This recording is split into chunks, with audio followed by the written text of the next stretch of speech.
Akkam jirtan hordoftoota keenya kun chaanaal Fayyaanii Fiidaa akka kutaa lammaffaa rakkoolee quunnamtii saalaatii fi rakkoolee quunnamtii saalaatiin qabannee isin dhiyaanneerra har'a kan itti mari'annu rakkoo quunnamtii saalaa dafanii xumuruu yookiin premature yookiin early ejaculation kan jedhu afaan Ingiliffaatiin. Rakkoon kun rakkoo dhiirota baay'eedha. Egaa rakkoon kun akka biyya keenyattis ta'e akka biyyoota biraattis beekamoodha. Rakkoon kunis rakkoo quunnamtii saalaa dafanii xumuruu yookiin sanyiin kormaa yookiin bishaan yeroo baay'ee akka bishaan fudhachuu dandeechu bishaan sanyiin kormaa dhangala'aan qaama dhiiraa keessaa ba'u dafee dhangala'u kan jedhudha.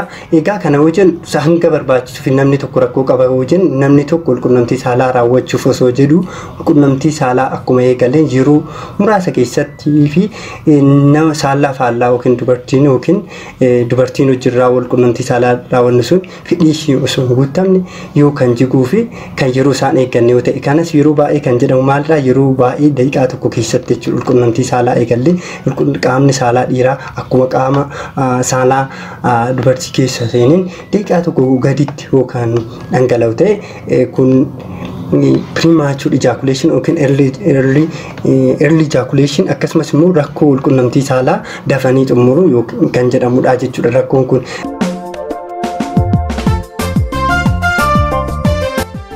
Egaa namoota baay'ee irratti ni beekama rakkoo nama baay'eeti. Akkasumas immoo rakkoon kun maalidha akka walii galaatti dhiirota persantii tokko hanga persantii 3 irratti ni mul'ata jedhamee beekama. Rakkoolee kana gosa lamatti qoonnee ilaaluu dandeenya. Rakkoo quunnamtii saalaa dafanii xumuruu kana jechuudha. Dafanii qaama dhangala'aan sanyii kormaa keessaa dafee jiguu kana jechuudha.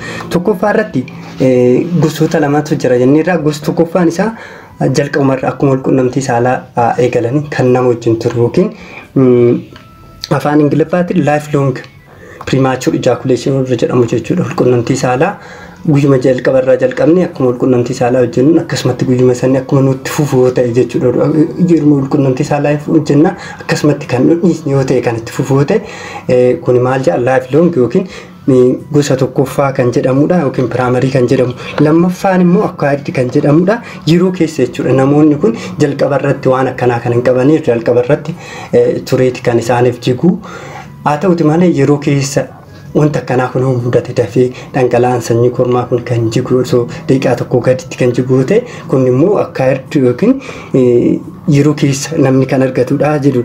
Egaa walumaa galatti rakkooleen sanyii kormaa dafee akka dhangala'u kun rakkoolee garagaraatiif nama saaxilaa.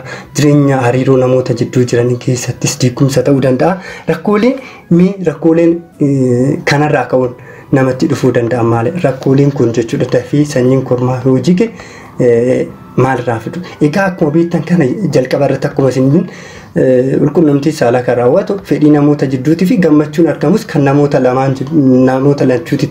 Nama tokko qofa gammadee namni tokko kan hin gammanne miti jechuudha. Kanaaf yeroo quunnamtii saalaa raawwannu dhiirri qofti kan gammaduu fi sanyiin dubartiin immoo kan hin gammanne yookiin miirri gammachuu kan ittiin dhaggamanne kan ittiin tolle yoo ta'e kun sirrii miti jechuudha. Kanaaf rakkoolee garagaraatiif nama saaxiluu danda'u jechuudha. Inni biraa fedhii hiriyaa ofii guutuu dadhabuu fi rakkoo hariiroo isaan jidduu jiruudhaan jechuudha. Kanaaf maalidha yoo dafnee kan jissuun ta'e yoo dafee kan dhangala'u ta'e dhangala'aan sun fedhii hiriyaa keenyaan guunnu. Kanaaf hiriyaan keenya sun wanna barbaachisu keessa tokko jireenya namaa keessa wanti barbaachisu keessa quunnamtii saalaa barbaachisaadha. Kun inni beekamu kana yoo fedhii kana guutuuf hin dandeenye hiriyaan keenya sun nutti gammaduu hin danda'u. Kanaaf hariiroo keenya keessatti maaliif rakkoo qabaachuu danda'a. Rakkoon kun immoo haga hariiroo keenya san akka dhaabnu yookiin akka addaan kuttusu gochisuu danda'a.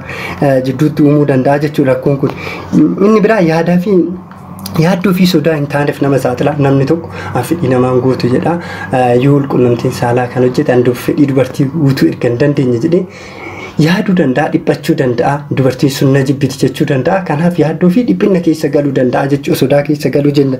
Inni biraa ofitti amanummaa dhabuu danda'a. Namni quunnamtii saalaa dafee dhangala'u ta'e fedhii dubartii guutuuf waan hin dandeenyeef jedhee of yaaduuf ofitti amanuu hin danda'u jechuudha. Inni biraa akka jireenya quunnamtii saalaa sodaatan ta'a. Namni kun yeroo hundumaa waan akkanaa kun irra deddeebi'ee kan isa mudatu ta'e jaalallee baafachuufis kan sodaatudha jechuudha. Rakkoon kanaan walqabatee rakkoon biraa maalidha? Walqunnamtii saalaa raawwatu kamiyyuu akka isin gammachiifne ta'a. Namni kun walqunnamtii saalaa raawwatu hundumarrattuu yaaddoodhaan hin gammadu.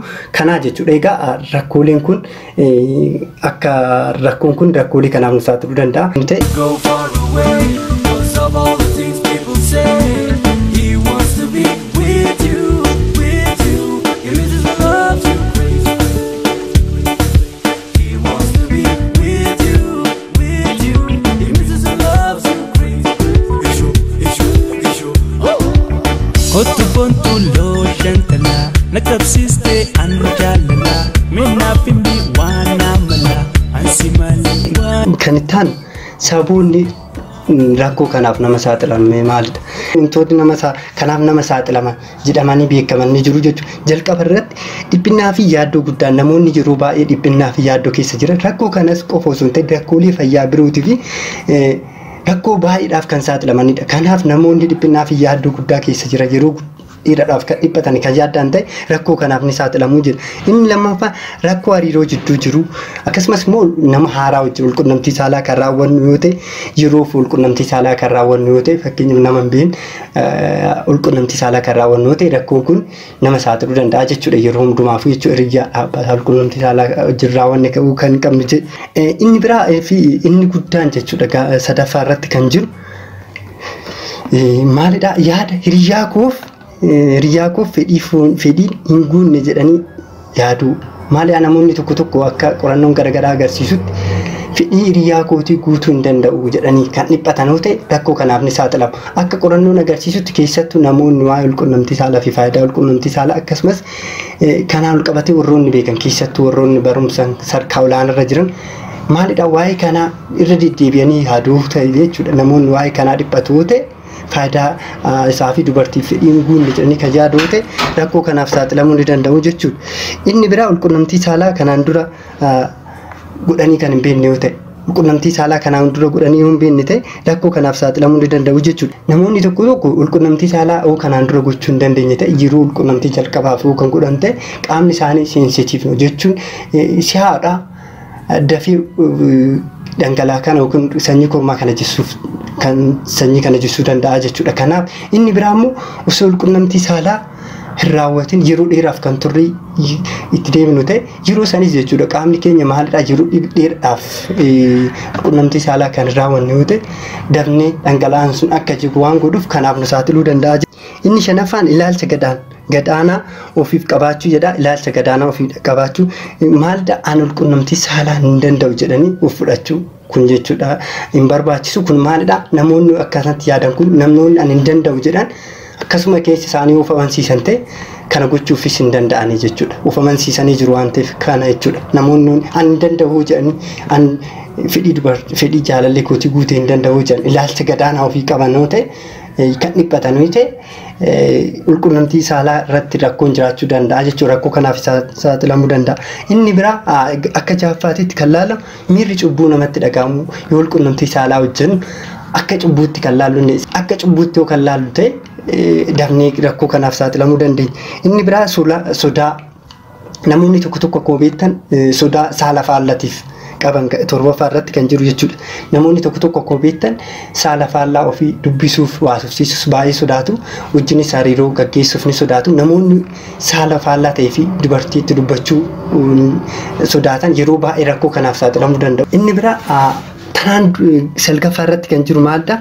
Seenaa kanaan dura keessa seenaa walqunnamtii kanaan dura raawwatanii garagaraatiin wantoonni garagaraa rakkooleen garagaraa gara hiriyaa isaatiin kan irra gahu ta'e jiru yoo ta'e rakkoo kanaaf saaxilamuu danda'u jechuudha. Akka salgaffaa irratti fakkeenya fudhan kanaan dura walqunnamtii saalaa raawwatanii namni sun yookiin dubartiin ijji raawwata sun nama kana kan arrabsituu fi ati hin dandeettu jetteen waan jecha tokko jecha taane tokko kan jettu yoo ta'e namni sun jecha san qabatee akkasumatti isa wajjin turuu danda'a jechuudha. Kanaaf rakkoon kunis isarraan akka wajjin turu gochuu danda'a. Inni biraa rakkoo fayyaa garagaraa wajjin wal qabate rakkoolee fayyaa baay'ee parsantii muraasa ta'anis rakkoon fayyaa tokko akka kanaaf nu saaxiluu danda'u. Fakkeenyaaf dhukkubni sukkaaraa, dhiibbaan dhiigaa akkasumas immoo jeeqamuun hormoonii saalaa seeksii hormoonoonni jedhaman kun rakkoo kanaaf nu saaxiluu danda'u jechuudha. Inni kudhaniffaan kudha tokkoffaa irratti kan jiru rakkoolee walqunnamtii saalaa birootis qabaachuu fakkeenyi namoonni rakkoolee biraa walqunnamtii saalaa biroo qabaatan rakkoo kanaaf saaxilamuu danda'u. Fakkeenya fudhanne rakkoolee qaamni saalaa dhaabbachuu dadhabuu dhiira irratti inni bira araadota garagaraa fayyadamu araadota garagaraa tamboo aarsuu alkoolii dhuguu araadota birootis kanneen akka shiishaa kanneen aarsuu jechuudha. 12ffaa irratti kunneenis akka rakkoo kanaaf saaxilamu gochuu danda'a jechuudha. Namoonni tokko akka isaan kakaasutti fudhachuu danda'u jechuudha. Kanaaf rakkoon isa saaxiluu danda'a. Kun akka waliigalaatitti jechuudha namatti fidanii jedhamaniiti kan yaadamanii jechuudha.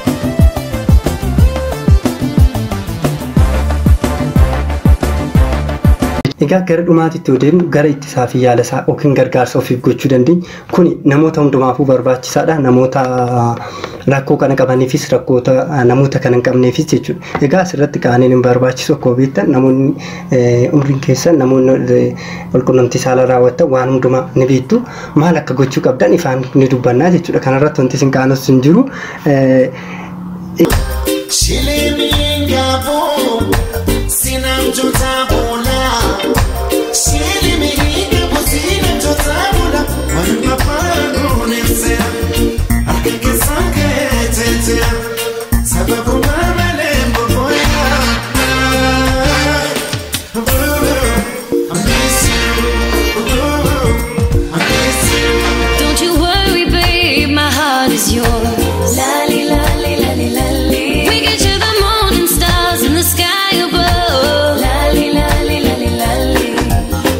Through the storm, you don't have to be alone. Lali, lali, lali, lali. What you want, you don't know. How much you don't take. Lali, lali, lali, lali. Akka qorannoon garagaraa agarsiisutti namoonni parsantii 95 ta'e biyya Ameerikaa irratti qorannoo gaggeessanii yaala sasalphaa amma gorsa amma isinii kennu kana qoricha fi yaala dabalataa osoo hin barbaachisin shaakallii fi barsiisa garagaraa ofii keenyaaf manatti goonuuf of barsiisuuf irra deddeebinee gochoota goonu shaakallii garagaraa goonuun wanti kun nurraa baduu ni danda'a fi akkasumas barachuu dandeenya wanta kana irra deddeebinee kan jedhudha. Akkasumas immoo namoonni muraasa ta'an maalidha akka qorannoon biyya ammas biyya Ameerikaatti gaggeeffame tokko akka agarsiisutti namoonni muraasa ta'an rakkoo kana osoo hin qabaatin rakkoo qabna jedhaniitis namoonni of yaadan jiru jechuudha. Akka kanaaf namoonni tokko kan dhiphatanii jiru jechuudha osoo rakkoo kana qaban. Keessattuu isiniin himeen jira warroonni namoonni baratanii waa'ee kanarratti beekumsa qaban baay'ee dhiphatu. Maal fedhii jaalallee keetiif hin guunne fedhii haadha manaa keetiif hin guunne yeroo dhiphatan kanatti rakkoo kanaaf saaxilamu jechuudha. Osoo rakkoo qabaanis akka rakkoo qabaniititti yeroo nuti yaadan baay'eedha jechuudha. Yeroo baay'ees namoonni kun mana yaalaa deddeebi'an rakkoo isaan irra jiru tokko kan mul'annedha jechuudha. Akka jalqabaatitti gargaarsa ofii yookiin yaalii yookiin shaakalli manatti olii gochuu dandeenyu maalidha kan jedhutti yoo kan deemnu tokkoffaa irratti jalqaba hunda dura tokkoffaa irratti wanti beekuu dandeessan dhiironni hundumti keessan wanta beektan dubartiin walqunnamtii saalaa qofaan fedhii baasuu dandeenya kan jedhu yaaduu dhiisuudha. Walqunnamtii saalaa qofti akka fedhii dubartii guutuutti yaaduun baay'ee barbaachisaa miti jechuudha. Walqunnamtii saalaa yeroo walqunnamtii saalaaf deemnu wantoonni nu raawwannu wantoonni nu goonu sunniin baay'ee barbaachisaadha. Fedhii dubartiitis guutuuf odoo hin ta'in jaalala keessaniif cimsuudhaaf baay'ee murteessaadha jechuudha. Kanaaf kallattiidhaan namoonni tokko maalidha dhiironni sababa hojiitirraan ka'uu danda'a sababa biizii ta'aniif ta'uu danda'a sababoota dadhabbii garagaraattis ta'uu danda'a hojii oolanii maalidha dubartii akkuma galanii asirra ba'an fi dubartumaan kallattiidhaan waa tokko keessa yookiin seeniin kallattumaan gara qaama saalaa dubartii sanitti deemuu qabanii kanaaf maalidha barteewwan garagaraa gochuu qabu jechuudha. Wantoota garagaraa of barsiisuu qabu.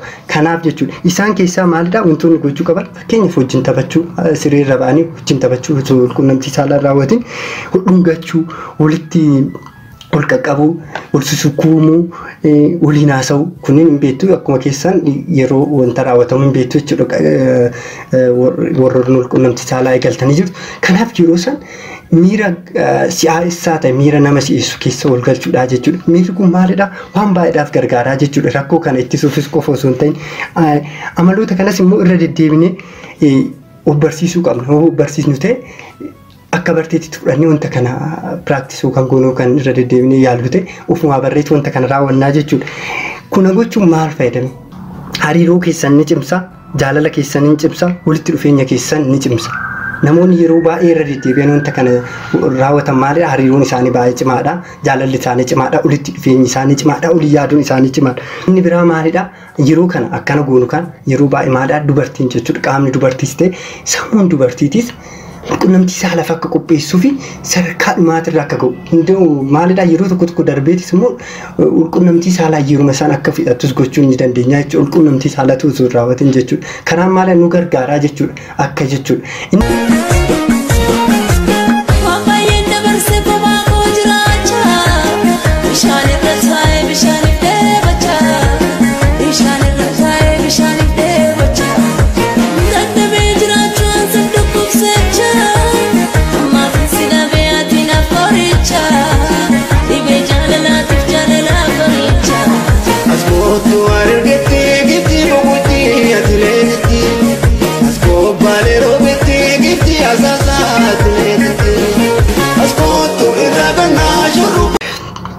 Inni biraa faayidaan kun qabu maalidha? Ofitti amanamummaa nu qaba. Yoo kan raawwannu ta'e an fedhii qunnamtii saalaa jaalallee kiyyaaf haadha manaa kiyyaaf guutuu hin danda'a kan jedhu fedhiin nutti dhagahamaa jechuudha. Akkasumas maalidha? Haati manaa sun yeroo waan kana raawwannutti jechuudha. Qaama saalaa yaasaniif miti yeroo hundumaa yaadni kee kan deemu jechuudha. Yeroo san haala ta'u jechuun bartiiwwan gochootan goonu san ishiitti tolama irra caalaa jechuudha. Kanaaf yeroo baay'ee namoonni ilaalcha akkanaa kana balleessanii gara qaama saalatti fiiguu osoo hin ta'in wajjin taphachuu, wajjin waan baay'ee tapha garagaraa dhungachuu, wanta garagaraa gochuu siree keessatti kunniin maalidha? Waan baay'eedha jechuudha. Keessattuu dubartoonni maalidha?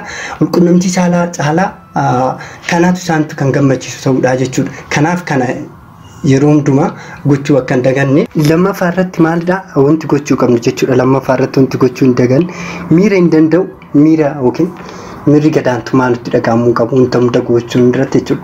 Rakkoon kun namoota baay'ee mudata. Akkuma isin jedhe rakkoota baay'eedha. Ifatti ba'anii yaa dubbachuu baatanii malee namoonni baay'een rakkoo kanaaf ni saaxilamu. Kanaaf keessa keessatti of amansiisuu qabdu.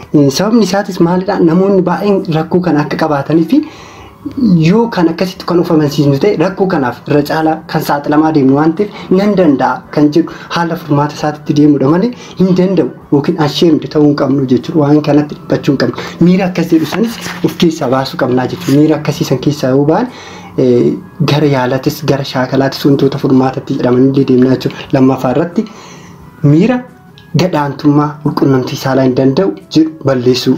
Inni biraa dhiphinnaa fi yaaddoo jiru haga dandeenyuun jechuudha. Egaa jireenya namaa keessatti yaadoo dhiphachuun hin hafu. Jireenya akkuma garagaraa wantoota garagaraa kallattii nama mudatutti dhiphachuu yaaduu inuma jira.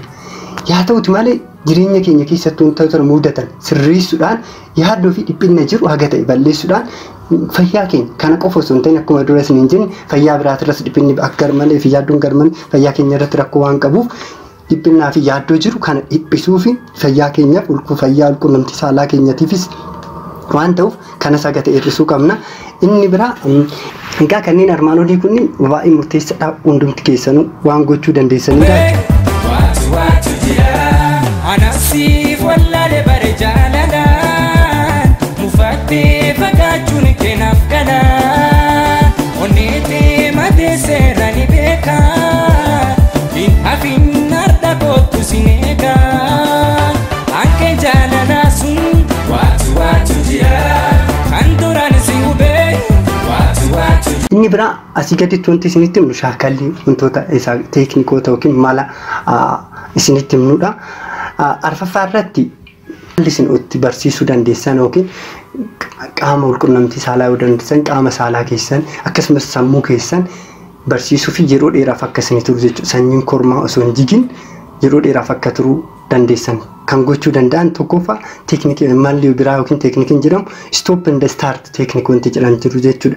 Mala eegalanii dhaabuu maaliyaa yeroo tokko maal goona walqunnamtii saalaa ni raawwanna. Walqunnamtii saalaa hin raawwanna miirri dhangala'aan jiguuf jiru yoo kan nutti dhagahamu ta'e egaa dhiironni hin beektu miirri yeroo dhangala'aaf jiguuf ta'u nutti dhagahama miira san hin beeknaa jechuudha. Miira san osoo nutti jalqaba jechuudha osoo hin turin osoo miirri sun nutti dhagahame hin dhaamnaa jechuudha. Yookiin immoo walqunnamtii saalaa baay'ee tokko hin xiqqeessinu sekendii 30 booda immoo itti deebinaa jechuudha. Egaa kana maalidha yeroo 3 fi 4 erga itti deebineen booda akkasumatti jechuun tursiisuu dandeenyaa jechuudha. Yeroo kan irra deddeebinee yaaluu qabnaa jechuudha. Inni eegallaa yoo miirri dhangala'aan jiguuf jiru san miirri sun nutti dhufe jidduu dhaabne haga sekondii 30 fin turra. Sanaan booda haala kanaan yeroo 3 booda immoo inni eegallaa haala kana yeroo 3 fi 4 haga 5 itti fuun irra deddeebinee kan hojjennaa jechuudha. Yookiin immoo hiriyaa keenyaan alatti jechuudha. Qaama saalaa dhiiraa tuttuquudhaan yookiin masturbation isa jedhamu jechuudha afaan Ingiliffaatiin fedhiin saalaa fedhiin dhiiraa yeroo baasuuf itti gargaaramnu jira. Yeroo sanis maal goona yeroo qaama dhiiraa kana tuttuun miirri dhangala'aan jiguuf jiru nutti dhufata. Yeroo san maal godha ayin dhiibnaa jechuudha. Akkasumas immoo sekondii 30 turreetti hin eegallaa akkasumas immoo akkasumatti gizee 3 fi haga 4 itti deemnaa jechuudha yeroo kanas jechuudha. Kunis immoo maalidha masturbation kophaa keenyatti kan shaakalluudha jechuudha. Inni lammaffaan immoo squeeze technique inni jedhamu. Kun maalidha qunnamtii saalaa raawwanni osoo raawwannaa jiru miirri dhangala'aan sun jiguuf jiru akkuma duratti isin jedhe sun yoo kan nutti dhaga'amu ta'e maal goona qaama saalaa dhiiraa keenya gara fiixee jiru san jabeessinee qabnaa jechuudha. Akkasuma kanas maalidha turtii yeroo booda yoo miirri sun nurraa bade kan ta'u ta'e qunnamtii saalatti deebinaa jechuudha. Kanas maalidha hanga 3-4 itti deebinaa jechuudha. Miira kanas hiriyaa keenya jaalalli keenya yookaan haadha manaa keenya wajjin yaaluu ni dandeenya. Akkasumas immoo masturbation kophaadhaan yookiin kophaatti qaama saalaa keenya tuttuquudhaan fedhiin saalaa yookaan fedhiin sanyii kormaa jiguuf jiru sun yoo nutti dhaga'amu ta'e yeroo san dhaabne qaama saalaa fiixee kana qabudha jechuudha. Egaa arfaffaa fi shanaffaa kana jechuudha. Stop and start technique kan jedhu eegalanii dhaabuu akkasumas squeeze qaama saalaa qabuu jechuudha. Fiixee qaama saalaa arfaffaa fi shanaffaa kan yoo jalqaba kophaa keenyatti yaalle ni filatamaa jechuudha. Masturbation isaa qaama saalaa dhiiraa tuttuquudhaan fedhiin akka dhufu godhuudhaan yoo dhufe tokko dhaabuu sanaan booda turtiin booda deemuu jechuudha. Inni shanaffaan immoo maalidha? Inni eegallaa dhangala'aan jiguuf ta'u nutti yoo dhagamu ta'e fiixee qaama saalaa dhiiraa yookiin piinas isa jedhamu san qabnee erga turtiin booda immoo itti deebinaa jechuudha. Egaa kana erga gugguuniin booda yeroo baay'ee irra deddeebinee yoo kan yaallu ta'e keessattuu hanga ji'a 2 nutti turtii nutti fudhachuu danda'a jechuudha. Kana booda maalidha erga kana godhaa kan deemnu ta'e qaamni keenya barachaa deema. Qaamni keenya kana baruurraa kan ka'e akkasuma kana kan goonu ta'e turtii isaa jechuudha. Turuu eegalaa jechuudha. Baree jechuudha. Kana kan bartee kana kan yeroo irra deddeebinee kan goonu ta'e barachuu deemidhaan qunnamtii saalaa keessattuu yeroo kophaatti hojjennee kana erga akkas turtii kanas immoo kan tursiisuu isaa beekne gara jaalalli keenyaa waliin baay'ee nu turuu danda'a jechuudha. Isa kana yaaluu jechuudha. Inni biraa jaaffaatti malli jechuudha. Namni qunnamtii saalaa godhee hin beekneef yookiin yeroo dheeraadhaaf qunnamtii saalaa osoo hin godhin ture tokko kun akkuma isiniin jenne jalqaba irratti namni kun dafee qunnamtii saalaa isaa bahuu dhangala'aan qaama isaa keessaa dhangala'uu danda'a. Kanaaf wanti gochuu danda'u maalidha? Namoonni kun yoo irra deddeebi'anii qunnamtii saalaa kan daawwatan ta'e wanti kun irraa kan baduudha jechuudha. Kun yeroo baay'ee dhiphachuun qaban namoonni jalqaba qunnamtii saalaa yeroo jalqabaatiif eegalan ta'e dhiphachuun qabanii jechuudha. Akkasumas turtiin booda kan eegalan ta'e yeroon booda ofumaa kan irraa baduu jechuudha.